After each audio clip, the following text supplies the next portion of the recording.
अस्सलाम वालेकुम। मेरा पटवारी खोताखोरों से सवाल है, और तुम लोग किस मुंह से एक नायल शख्स की अभी भी पैरवी करते हो?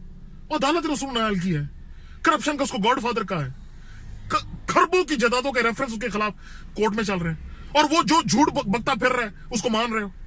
शर्म नहीं आती? उसने और उसकी बेटी ने जो अदालत और इस मुल्क के एस्टेब्लिशमेंट के खिलाफ जो एक महाज खड़ा किया हुआ है, तहरीकें शुरू करने की वो धमकियां दे रहा है, और तुम लोग को शर्म नहीं आती उसके साथ खड़े हो? तुम लोग को ये एहसास नहीं हो रहा कि इसमें सिवाय मुल्क दुश्मनी की और कुछ भी नहीं है? किस तरक्की के नारे लगा रहा है वो, किस तरक्की के दावे कर रहा है जो हकीकत सामने आते हुए भी तुम लोग को नजर नहीं आ रही? ये 45 अरब का जो कर्जा, 45 अरब डॉलर का जो कर्जा लिया है, इससे पूछो ना किधर लगाया है? ये किसने वापस करना है? इसने अपने फ्लैट बेच के वापस करना है? ये मैंने और तुमने वापस करना है? क्यों ये समझ नहीं रहे हो कि इसने एक झूठा गुमान तुम लोगों की खोपड़ियों के अंदर फिक्स कर दिया कि असल तरक्की सिर्फ रोड और पुलों से होती है, इंसान के ऊपर पैसा लगाने से नहीं होती। तालीम का बेड़ा गर्क है, सेहत की सहूलतों का बेड़ा गर्क है, और रोडों को देख के खुश हो रहे हो। ये समझ रहे हो ना कि ये पसमानदा तरीन सोच की निशानी है। ये कौन सा चूरन है जिसका असर तुम लोगों के दिमागों से निकल ही नहीं रहा? ये कौन सा खोते का गोश्त है जिसका खुमार दिमाग पे चढ़ा हुआ है और वो हट ही नहीं रहा? इस मुल्क को अगर आगे लेकर जाना है तो क्या ये 400 ये 1000 जो सियासतदान इन्होंने लेकर जाना है?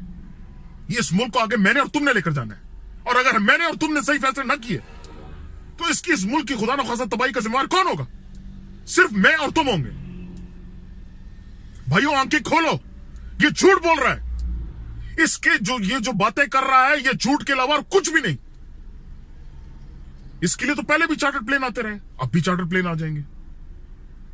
भाग जाएगा इस मुल्क से, क्या करोगे? कौन भुगतेगा इसको? इसके किए कौन साफ करेगा? मैं और तुम करेंगे ना।